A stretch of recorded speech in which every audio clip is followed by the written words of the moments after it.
Good morning all students, how are you today? I hope you are healthy today. This morning we are going to study thematic EPS.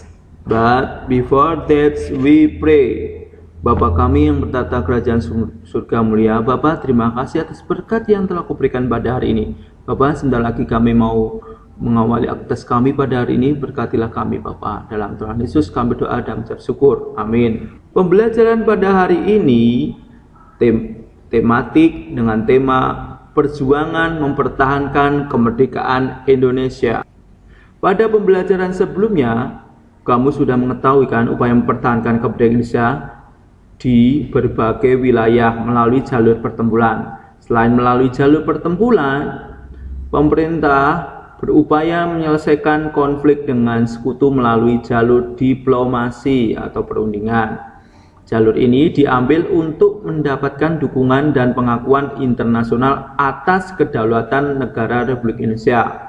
Perundingan-perundingan tersebut diantaranya sebagai berikut. 1. Perundingan Linggajati.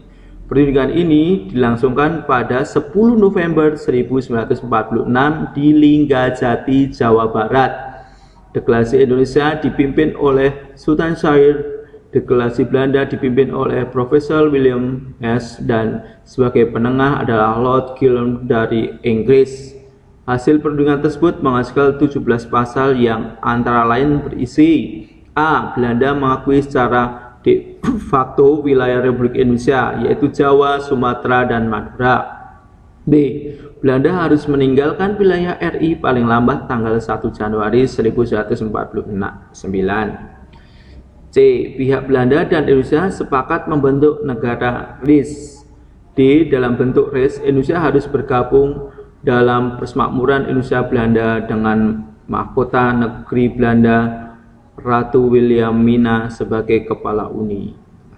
Pada 15 Juli 1947, Belanda menyatakan tidak terikat dengan hasil perundingan Linggajati, sehingga Belanda melancarkan agresi militer pertama dengan melakukan penyerangan pada kota-kota besar di Jawa dan Sumatera.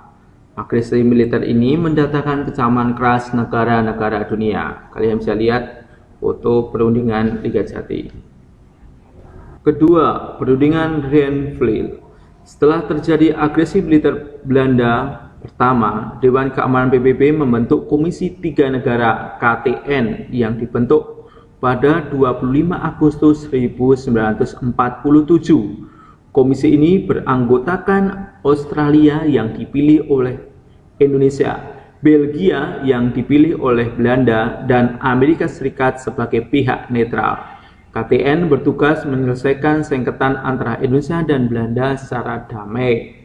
Diadakan perundingan ini di atas kapal Amerika bernama USS Rheinfeld, ditandatangani pada 17 Januari 1948. Isi perundingannya: A. Pihak Indonesia menyetujui dibentuknya negara Indonesia Serikat. B. Belanda bebas membentuk negara-negara federal melalui jajak pendapat. C. Pasukan Republik Indonesia yang berada di daerah kantong harus ditarik. Dari kantong adalah daerah di belakang garis Van Mook. Perjanjian ini merugikan Indonesia karena semua kota-kota besar di Indonesia jatuh ke tangan Belanda. Pada 9 Desember 1948, Belanda melancarkan agresi militer kedua. Belanda menyerbu lapangan terbang Makowo di Yogyakarta. Ya. Perundingan ketiga, Rheinfeld. Perundingan Rheinfeld diambil dari nama ketua yang mewakili masing-masing negaranya yang berunding, yaitu Mr. Muhammad Royum dari Indonesia dan Dr. C.C. van Rooyen dari Belanda. Perundingan ini menghasilkan perjanjian Rheinfeld pada 7 Mei 1949 dengan hasil diantaranya: A. Indonesia menghentikan perang gerilya. B. Belanda menghentikan aksi militer dan membebaskan tahanan politik. C. Pemerintah Indonesia kembali ke Indonesia. D. Kedua negara turut serta dalam konferensi meja bundar atau KMB yang bertujuan mempercepat penyerahan kedaulatan kepada negara Indonesia Serikat. Selain itu, Soekarno dan Hatta kembali ke Yogyakarta dan pasukan Belanda ditarik dari Yogyakarta. Penduduk Belanda atas Yogyakarta berakhir. Kalian bisa lihat gambar ini Muhammad Ryan, dan ini adalah Dr. J. van Rooyen, dari Belanda. Yang keempat, Konferensi Inter-Indonesia. Konferensi Inter-Indonesia diadakan untuk menyatukan pandangan politik dalam upaya menghadapi Belanda dan Konferensi Meja Bundar (KMB). Konferensi ini dilakukan dalam 2 tahap, yaitu pertama pada 19 sampai 22 Juli 1949 di Yogyakarta, dan tahap kedua pada 31 Juli sampai 3 Agustus 1949 di Jakarta. Hasil dari konferensi ini diantaranya: A. Angkatan Perang Republik Indonesia Serikat merupakan angkatan perang nasional. B. TNI merupakan kekuatan inti APRIS. C. Pertahanan negara akan menjadi tugas dan hak pemerintahan RIS. Ya, kalian di sini ada juga fotonya atau gambarnya dalam perundingan. Yang kelima, Konferensi Meja Bundar.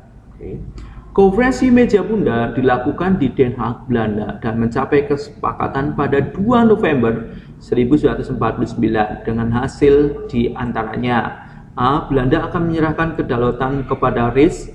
B. Menyelesaikan Irian Barat akan ditunda selama 1 tahun. C. Kerajaan Belanda akan membentuk Uni Indonesia Belanda. D. Indonesia akan membayar utang-utang Belanda sejak 1942. Dari hasil KMB menunjukkan adanya penyerahan kedaulatan kepada pemerintah Indonesia.